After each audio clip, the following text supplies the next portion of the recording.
அனைத்து தமிழ் மக்களுக்கும் கணேஷின் பணிவான வணக்கம். வாங்க ஃப்ரெண்ட்ஸ், இன்றைக்கான மார்க்கெட் பற்றி டிஸ்கஸ் பண்ணலாம். இன்றைக்கி எப்படிங்க இருந்தது அப்படின்னா, ஒரு கேப் டவுன் எடுத்திருந்தது. ஸோ கேப் டவுன் எதுக்கு எடுத்ததுங்கிறத நமக்கு தெரியும். ஏன்னா வார் ரொம்ப தீவிரமாக போயிட்டுருக்கு. அது மட்டும் இல்லாமல் ஆயில் டேங்கரை வர நேற்று டேமேஜ் பண்ணியிருந்தாங்க. ஸோ அதனால் க்ரூட் ஆயிலெல்லாம் பார்த்திங்க அப்படின்னா ஒரு பிரெண்ட் க்ரூட் ஆயில் ஒரு $100 மேலே ட்ரேட் ஆகிட்டு இருந்தது. ஓகேங்களா? ஸோ அதனால் ஒரு கேப் டவுன் ஓப்பனிங் அப்படிங்கிற மாதிரி சொல்லலாம். ஸோ கேப் டவுன் ஓப்பனிங் எடுத்தாலுமே கூட ஒரு நல்ல ஒரு ரெக்கவரி கொடுத்துருக்கு அப்படிங்கிற மாதிரி எடுத்துக்கலாம். எதனாலனா இப்போ 2-3 நாளாகவுமே ஹை வெயிட்டேஜ் ஸ்டாக்ஸ்னா HDFC, Reliance, Kotak, Axis bank, எஸ்பிஐஎன் இதெல்லாம் பார்த்திங்க அப்படின்னா கொஞ்சம் செல்லிங் ப்ரெஷரில் இருந்தது. ஸோ இன்றைக்கி அதில் இன்வெஸ்டர்ஸ் உள்ளார இன்றைக்கி நிஃப்டி ஆகட்டும், பேங்க் நிஃப்டி எல்லாமே ஒரு ரெக்கவரி ஜோனில் க்ளோஸ் ஆகிருக்கு அப்படிங்கிற மாதிரி சொல்லலாம்.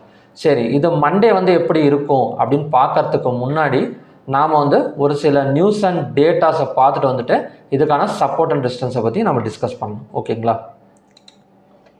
இப்போ ட்ரம்ப் என்ன சொல்லியிருக்காரு அப்படின்னா, சீஸ்ஃபயருக்கு பேசலாம் அப்படிங்கிற மாதிரி ஈரானுக்கு அப்ரோச் பண்ணியிருக்கிறாரு. பட் ஈரான் தெளிவாக சொல்லிட்டாங்க, நீ இந்த மாதிரி தான் சொல்லுவ, அதுக்கப்புறம் நாங்கள் எதாவது பேச வந்தால் அதுக்கப்புறம் நீ வராமல் இன்னொருத்தர் வேறு அனுப்புவ அப்படிங்கிற மாதிரி அப்படி இப்படின்னு சொல்லி சீஸ்ஃபயருக்கு நிரந்தரமாக நீ போர் நிறுத்துறீங்களா அப்படின்னா மட்டும்தான் நாங்கள் சீஸ்ஃபயர் பேச வருவோம், உட்காந்து பேசலாம். இல்லை அப்படின்னா இந்த மாதிரி ஒரு வாரம் நிறுத்துறது, 4 நாள் நிறுத்துறது, 5 நாள் நிறுத்துறது, இந்த மாதிரி வேலையெல்லாம் இருக்கக்கூடாது. அதனால் நாங்கள் இந்த போர் நிறுத்த திட்டத்தை நாங்கள் நிராகரிக்கிறோம் அப்படின்னு சொல்லிட்டு ஈரான் திட்டவட்டமாக சொல்லிட்டாங்க. ஓகேங்களா? அதானே நடக்குது. இப்போ இவர் ஒரு 4 நாள் நிறுத்துகிறம்பாரு. ஸோ அந்த டைமில் பார்த்திங்க அப்படின்னா வாலட்டிலிட்டி எடுக்கும் மார்க்கெட்டு.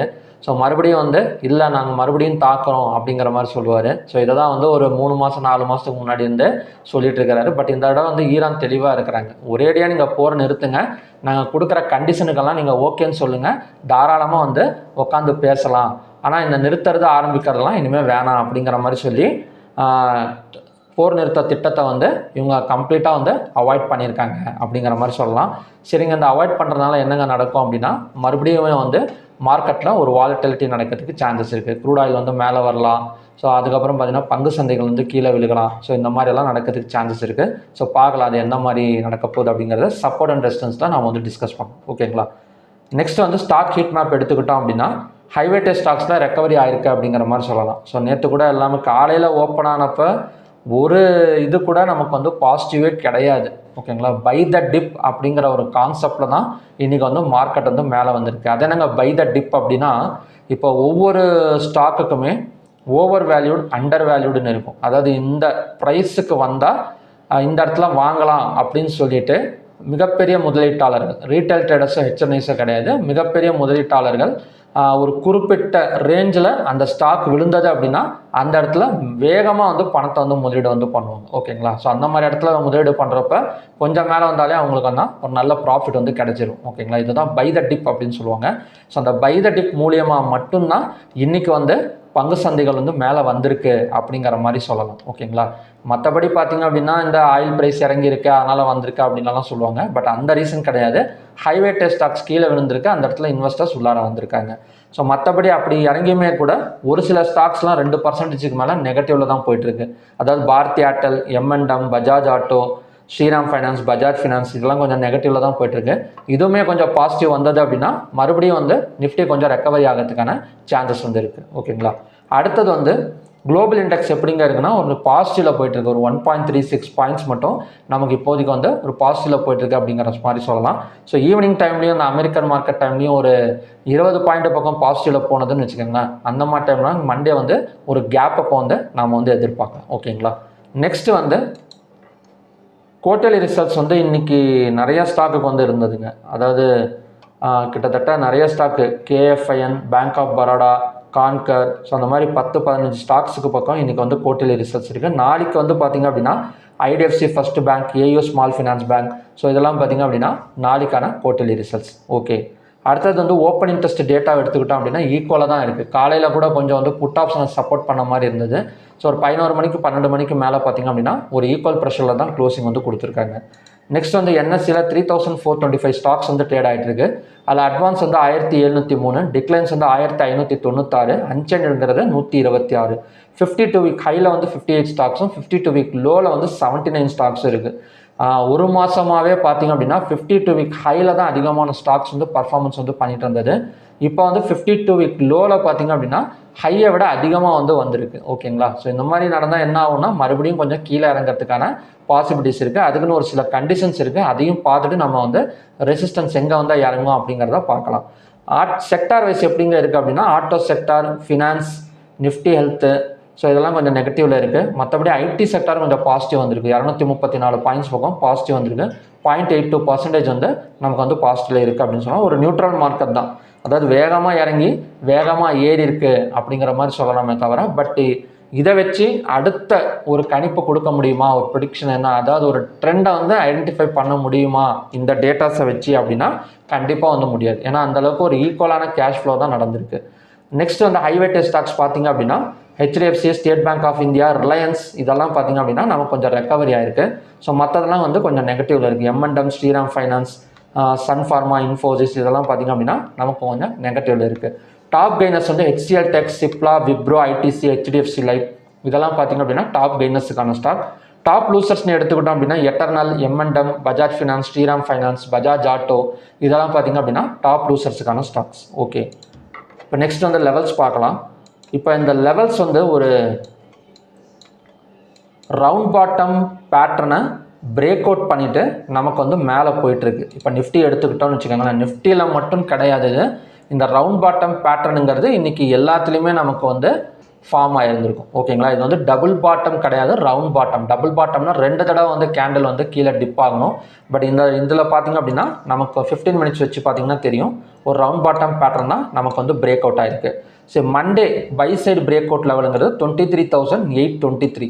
ஓகேங்களா? சப்போஸ் நமக்கு இதுக்கு கீழே ஓப்பன் ஆனால் கூட நமக்கு பை போகணும், ஒரு கன்ஃபர்மேஷன் வந்து கிடைக்கணும் அப்படின்னா இந்த 23,823க்கு மேலே ஒரு ஓப்பனிங் ஒரு கேண்டில் மேலே க்ளோஸ் வச்சா ஸோ நெக்ஸ்ட் டார்கெட் அண்ட் ரெசிஸ்டன்ஸுங்கிறது 23,961. ஓகேங்களா? ஸோ மற்றபடி இங்கே ஓப்பன் ஆகிற கேண்டில் வந்து இறங்கிறதுக்கு சான்சஸ் இருக்குது, ஒரு கேப் டவுன் விழுகிறதுக்கும் நமக்கு வந்து கொஞ்சம் சான்சஸ் இருக்குது. அப்படி விழுந்தால் நெக்ஸ்ட்டு சப்போர்ட்டுங்கிறது 23,646. ஓகேங்களா? இந்த இடத்துல மறுபடியும் சப்போர்ட் எடுத்தால் தான் அந்த இடம் டபுள் பாட்டமாக இருக்குமே தவிர இப்போதைக்கும் ரவுண்ட் பாட்டம் ஒரு நல்ல பிரேக் அவுட் வந்து நடந்திருக்கு பை சைடில். பட் பை சைட் கன்ஃபர்மேஷனுங்கிறது 23,823. இப்போ நிஃப்டி எடுத்துக்கிட்டாலும் சேம் தான்.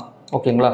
சப்போர்ட்டுங்கிறது 56,339, பை சைடு பிரேக் அவுட் பண்ணுங்கிறது 56,820. ஸோ இதையும் பிரேக் அவுட் பண்ணால் 57,288ங்கிறது தான் நெக்ஸ்ட் ரெசிஸ்டன்ஸ் ஜோன். சென்செக்ஸ் எடுத்துக்கிட்டால் இப்போதைக்கு நமக்கு சென்செக்ஸுக்கு சப்போர்ட் ஜோன் ஒரு நிமிஷங்க, இந்த இடம் தான் buy side break out point 76,212. அதான் சிம்பிளுங்க, இன்னைக்கான ஹை வந்து buy side break out point. Next ரெசிஸ்டன்ஸுங்கிறது 76,727. நெக்ஸ்ட் சப்போர்ட்டுங்கிறது 75,522. அடுத்தது வந்து fin Nifty. So fin Nifty அதே மாதிரி தான். ஸோ ஃபின் நிஃப்டியோட பை சைடு பிரேக் அவுட் பாயிண்ட்டுங்கிறது 26,025, சப்போர்ட்டுங்கிறது 25,876, ரெசிஸ்டன்ஸுங்கிறது 26,510. ஸோ இந்த பை சைடு பிரேக் அவுட் பாயிண்ட்டுக்கு மேலே கேண்டில் க்ளோசிங் வச்சது அப்படின்னா அந்த இடத்துல ஒரு நல்ல ஒரு பை போகிறதுக்கு சான்சஸ் வந்து இருக்குது. நிஃப்டி மிட் கேப் நெக்ஸ்ட் சப்போர்ட்டுங்கிறது 14,351. இன்னைக்கான ஹையாக பிரேக் அவுட் பண்ணால் 14,649 வரைக்கும் வரதுக்கான சான்சஸ் இருக்குது. அதாவது மண்டே ஒரு சின்ன கேப் டவுன், அதாவது லோவை பிரேக் அவுட் பண்ணிவிட்டு ஒரு கேப் டவுன் விழுந்தது அப்படின்னா செல்லிங் கண்டினியூஷன் ஆகும். இல்லை அப்படின்னா இன்னைக்கு லோக்கு மேலே ஒரு கேப் டவுன் விழுகுதுன்னு வச்சுக்கோங்களேன். ஃபார் எக்ஸாம்பிள் 23,787 நிஃப்டியோட க்ளோஸு, 767 நிஃப்டியோட க்ளோஸ்ன்னு வச்சுக்கோங்க. ஒரு 23,700 விழுந்தால் கூட அது ஒரு சின்ன கேப் டவுன் தான். ஓகேங்களா? கொஞ்சம் இறங்கி ஓப்பன் ஆயிருக்கு அப்படிங்கிற மாதிரி சொல்லலாம். பட் லோவை பிரேக் அவுட் பண்ணணும். லோவை பிரேக் அவுட் பண்ணுற வரைக்குமே நமக்கு சப்போர்ட் ஜோனில் தான் Nifty, bank Nifty, Sensex, fin Nifty, mid gap Nifty எல்லாமே வந்து நமக்கு அந்த இடத்துல ஒரு சப்போர்ட் ஜோனில் தான் இருக்கும். ஓகேங்களா? அடுத்தது வந்து நம்ம க்ரூட் ஆயிலுக்கு போகலாம். சரி, அதுக்கு முன்னாடி USD INR. So USD INR தான் கொஞ்சம் பயமுறுத்திக்கிட்டு இருக்குது, 96.55. அதே மாதிரி இந்தியா விக்ஸும் பார்த்தீங்க அப்படின்னா 14 வந்துருச்சு. இதுக்கு முன்னாடி கொஞ்சம் கம்மியாக இருந்தது, இன்வெஸ்டர்ஸ் ஆச்சு உள்ளார வருவாங்கிற ஒரு நம்பிக்கையில் இருந்தோம். But India Vicks and USD INR வந்து கொஞ்சம் செல்லிங் ப்ரெஷரை தான் கொடுக்குது. இருந்தாலுமே நம்ம டெக்னிக்கல் வைஸ் படி பார்த்தீங்க அப்படின்னா லோவை பிரேக் அவுட் பண்ணி ஒரு கேண்டில் ஆச்சு க்ளோஸ் வச்சா தான் அந்த இடத்துல செல் சைட் கன்ஃபர்மேஷன் வந்து கிடைக்கும். ஸோ அது வரைக்கும் நம்ம வந்து என்ன பண்ணுறது அப்படின்னா ஒரு சப்போர்ட் ஜோனில் தான் இருக்கும், பை சைடு வந்து ஃபோக்கஸ் பண்ணலாம். நெக்ஸ்ட்டு வந்து க்ரூட் ஆயில். இப்போ க்ரூட் ஆயில் என்னங்க ஆகுது அப்படின்னா, க்ரூட் ஆயில் காலையில் வந்து ஒரு சப்போர்ட் வந்து ட்ரா பண்ணியிருந்தோம், பிவோட் பாயிண்ட் அப்படின்னு சொல்லிட்டு. பட் அந்த இடத்துல கண்டினியூஸாக 215 மினிட்ஸ் கேண்டில் வந்து ஃபார்ம் ஆகலை. ஸோ அதனால தான் நான் எப்போவுமே சொல்லுவேன், ஒரு சப்போர்ட்டை நம்ம ட்ரா பண்ணணும் அப்படின்னா கண்டிப்பாக அந்த இடத்துல 215 மினிட்ஸ் கேண்டில் ஃபார்ம் ஆனால் மட்டும்தான் ஒரு பையிங் கன்ஃபர்மேஷன் வந்து கிடைக்கும். பட் இந்த இடத்துல பார்த்தீங்க அப்படின்னா சப்போர்ட் டச் பண்ணிவிட்டு ஒரு 215 மினிட்ஸ் கேண்டில் கண்டினியூஸாக எங்கேயுமே ஃபார்ம் ஆகலை. ஸோ இப்போ தான் நமக்கு வந்து ஃபார்ம் ஆகிருக்கு, பையிங் கன்ஃபர்மேஷன் வந்து கிடச்சிருக்கு. நெக்ஸ்ட்டு சப்போர்ட்டுங்கிறது 8576. இந்த ஹையெல்லாம் பிரேக் அவுட் பண்ணால் 8832, இதையும் பிரேக் அவுட் பண்ணால் 9055 வரைக்குமே வரதுக்கான சான்சஸ் வந்து நமக்கு வந்து இருக்குது. ஓகேங்களா? ஸோ கன்ஃபர்மேஷன் தராமல் நம்ம எந்த ஒரு முடிவுமே வந்து எடுத்துடக்கூடாது. அடுத்தது வந்து natural gas. So natural gas பார்த்திங்க அப்படின்னா நெக்ஸ்ட்டு சப்போர்ட்டுங்கிறது 274.1, நெக்ஸ்ட்டு பை சைட் பிரேக் அவுட்டுங்கிறது 281.6. நேச்சுரல் கேஸ் மார்னிங்லேயே கொஞ்சம் பை வந்து எக்ஸ்பெக்ட் பண்ணியிருந்தேன், பட் அந்த மாதிரி வந்து நடக்கலை, தொடர்ந்து இறங்கிக்கிட்டே தான் இருக்குது. இந்த இடத்துல பார்த்திங்க அப்படின்னா நமக்கு வந்து ஒரு டபுள் பாட்டம் சப்போர்ட் வந்து எடுத்திருக்கு. ஓகேங்களா? இருந்தாலும் நம்ம பை சைட் பிரேக் அவுட்டுங்கிறத 281.6லேயே வச்சுக்கலாம். அடுத்தது வந்து கோல்டு அண்ட் சில்வர். இப்போ கோல்டு அண்ட் சில்வர் மார்னிங்லேயே நான் சொன்னதான் ஒரு 10% வந்து இந்தியா மேலே வந்து வரி போட்டிருக்கிறாங்க. இந்தியா மேலேன்னு மட்டும் கிடையாது 60 நாடுகள் மேலே வந்து வரி போட்டிருக்காங்க. இந்த டேரிஃப்ங்கிற வேர்டு எப்போல்லாம் அடிபடுதோ அப்போல்லாம் பார்த்திங்க அப்படின்னா கோல்டு அண்ட் சில்வர் கொஞ்சமாச்சு நமக்கு வந்து ஏறிடும். ஓகேங்களா? ஒரேடியாக 5 பழையபடி ஒரு $5000 $6000 எதிர்பார்க்கக்கூடாது. கோல்டு ஏறுன்னு சொன்னால் கொஞ்சமாச்சு ஏறும், ஒரு $50 $40 ஏறுறதுக்கு சான்சஸ் இருக்குது.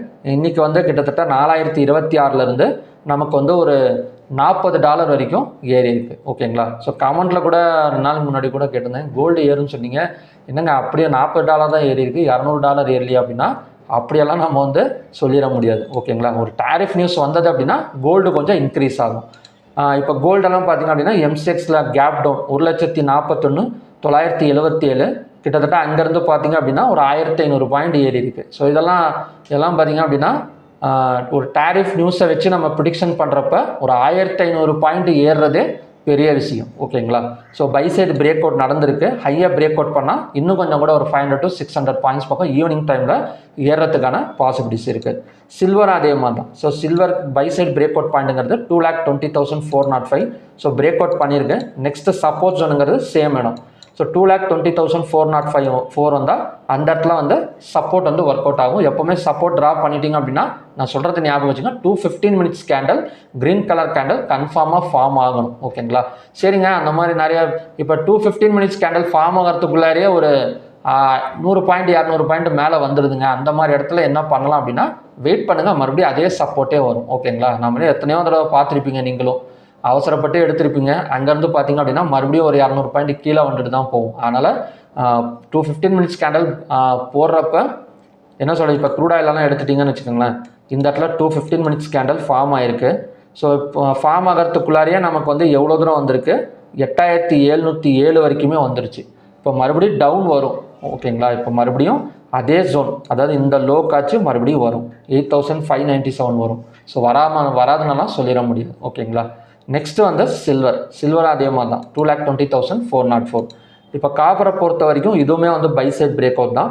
ஹையை 1322.85 பிரேக் அவுட் பண்ணியிருக்கு. மறுபடியும் ஹையை பிரேக் அவுட் பண்ணால் 1333.70 வரைக்கும் வரதுக்கான ஒரு பாசிபிலிட்டிஸ் வந்து இருக்குது. ஓகேங்களா? ஸோ ஓகே ஃப்ரெண்ட்ஸ், இதுதான் பார்த்தீங்கன்னா எம்செக்ஸுக்கான ஈவினிங் கண்டிஷன்ஸ். இப்போ 2 நாள் வந்து நமக்கு நியூஸ் வரும், வராமலாம் இருக்காது. ஏன்னா 13வது நாள் வந்து நமக்கு வார் வந்து போயிட்டுருக்கு அப்படிங்கிற மாதிரி சொல்லலாம். போகிற போக்கில் இந்திய பங்கு சந்தையும் பார்த்திங்க அப்படின்னா ஒரு அலசிட்டு தான் இருக்குது. ஏதோ எங்கேயோ ஒரு குண்டு போடுறாங்க, பணத்தை இங்கேருந்து தான் வெளியே வந்து எடுத்து இங்கேன்னு மட்டும் கிடையாது, வேர்ல்டு ஸ்டாக் மற்ற ஸ்டாக் எக்ஸ்சேஞ்சு கூட அந்த அளவுக்கு வந்தால் அதாவது என்ன சொல்கிறது அப்படின்னா அந்த அளவுக்கு விழுந்த மாதிரி தெரியல. ஓகேங்களா? இப்போ சவுத் கொரியானோட மார்க்கெட்டெல்லாம் ஒரு 20% விழுந்ததுன்னா அதுலேயாச்சும் ஒரு நியாயம் இருந்தது. ஏஐயோட ஸ்டாக்ஸ் எல்லாம் ஓவர் வேல்யூடில் இருந்தது, ஓவர் பாட்டில் இருந்தது. சரி, பணத்தை வந்து வேகமாக வெளியே எடுத்துருக்குறாங்க, அதில் ஒரு நியாயம் இருந்தது. ஸ்பேஸ் எக்ஸ் விழுந்தது, சரி அது ஒரு ப்ராஃபிட் புக் பண்ணாங்க, அதில் ஒரு நியாயம் இருந்தது. இதெல்லாம் இந்திய பங்கு சந்தை மட்டும்தான் இந்திய ரூபாய் வந்து பலகீனமாக இருக்குது அப்படிங்கிற ஒரே காரணத்துக்காக மட்டுமே எஃப்ஐஎஸ் வந்து பணத்தை வந்து வெளியே எடுத்துகிட்டு இருக்காங்க அப்படிங்கிற மாதிரி சொல்லலாம். ஓகேங்களா? ஸோ மறுபடியும் உள்ளார வருவாங்க. இவங்களும் பார்க்கலாம், ஒரு 2 நாள் ரிசர்வ் பேங்க் ஆஃப் இந்தியா ஏதாவது ஒரு திட்டத்தை கொண்டு வராங்களா ஒரு அட்ராக்ட் பண்ணுறதுக்கு அப்படிங்கிறத நாம் வந்து பார்க்கலாம். ஓகேங்களா? ஸோ இந்த சனி ஞாயிறு வந்து நியூஸஸ் வரும். நான் சண்டேவும் வந்து ஒரு வீடியோ வந்து அப்லோடு வந்து பண்ணுவேன். அதாவது கம்மிங் வீக்கோட ஒரு வீக்லி சப்போர்ட் அண்ட் ரெசிஸ்டன்ஸ், அப்புறம் நியூஸு, அதுக்கப்புறம் மற்ற டேட்டாஸ் எல்லாம் வச்சு ஒரு வீடியோ வந்து அப்லோட் பண்ணுவேன். ஸோ அதுவுமே வாட்ச் பண்ணுங்கள், ரொம்ப யூஸ்ஃபுல்லாக இருக்கும். மறக்காமல் சப்ஸ்கிரைப் பண்ணிவிட்டு போங்க, உங்கள் ஃப்ரெண்ட்ஸுகளுக்கும் ஷேர் பண்ணுங்கள். ஓகேங்களா? ஸோ ஓகே ஃப்ரெண்ட்ஸ், மறுபடியும் பார்த்தீங்க அப்படின்னா இன்னொரு நல்ல ப்ரெடிக்ஷன் வீடியோ நான் வந்து உங்களை மீட் பண்ணுறேன். Thank you very much.